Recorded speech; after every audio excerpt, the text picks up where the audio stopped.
ड्रामे के अगले एक साथ में आप देखेंगे कि मुस्तफ़ा की माँ उससे कहती हैं कि शर्जीना तुम्हें छोड़ के कहाँ चली गई है, क्या तुम्हारी दोनों की कोई लड़ाई हुई है या कोई और मसला है।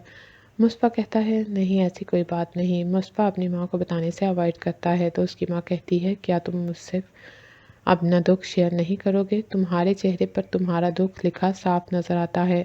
शर्जीना में और तुम में जो भी मसला हुआ है मुझे बताओ, मैं उसको हल करने की कोशिश करूँगी। मुस्तफ़ा कहता है शर्जीना मुझे छोड़कर चली गई है।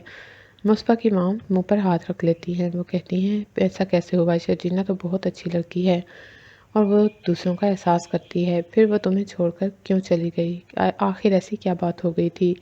मुस्तफ़ा कहता है मैंने गुर्बत की वजह से अपना बच्चा खो दिया। मुस्तफ़ा की माँ एकदम परेशान हो जाती है। वो कहती है क्या हुआ, तो मुस्तफ़ा अपनी माँ को बताता है कि हालात की वजह से शर्जीना का बच्चा बहुत कमज़ोर था। डॉक्टर ने उसका एहतियात करने को कहा था, लेकिन एक दिन वो अचानक मेरे पीछे से गिर गई और उसकी हालत बहुत सीरियस थी। बहुत मुश्किल से शर्जीना को डॉक्टर्स ने बचा लिया, लेकिन बच्चे को ना बचा पाए क्योंकि बच्चा पहले ही मर चुका था। मुस्तफ़ा की माँ मुस्तफ़ा को तसल्ली देती है। वो कहती है तुम परेशान ना हो। मुस्तफ़ा ये बातें करते रोने लगता है। मुस्तफ़ा की माँ कहती है कोई बात नहीं, अल्लाह की अमानत थी, अल्लाह ने ले ली।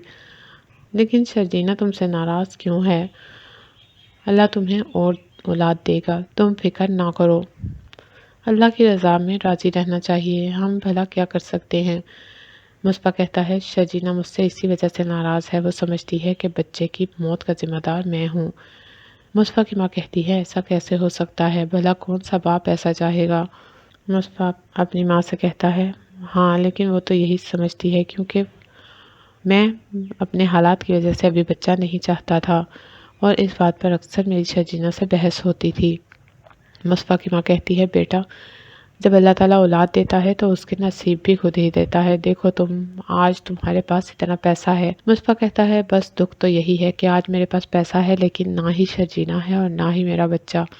वो रोने लगता है। उसकी माँ कहती है कि तुम फिक्र ना करो, सब ठीक हो जाएगा। शर्जीना को मैं खुद मनाने जाऊंगी और उससे बात करूंगी, वो ज़रूर वापस आ जाएगी।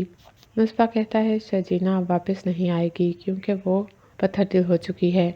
वो मेरा फ़ोन भी रिसीव नहीं करती और मुझसे बात भी करना पसंद नहीं करती। मुस्तफ़ा की माँ कहती है कि तुम एक बार उससे जाकर मिलो, जब तुम उससे मिलोगे, उससे बात करोगे तो ज़रूर उसका दिल पिघल जाएगा। उस वक्त वो गुस्से में थी इसलिए उसने तुम्हारी बात नहीं सुनी। अब काफ़ी दिन हो गए हैं, तुम्हें जाकर उससे बात करनी चाहिए। मुस्तफ़ा सोचता है अम्मी ठीक कह रही हैं, मुझे शर्जीना से खुद ही बात करनी होगी।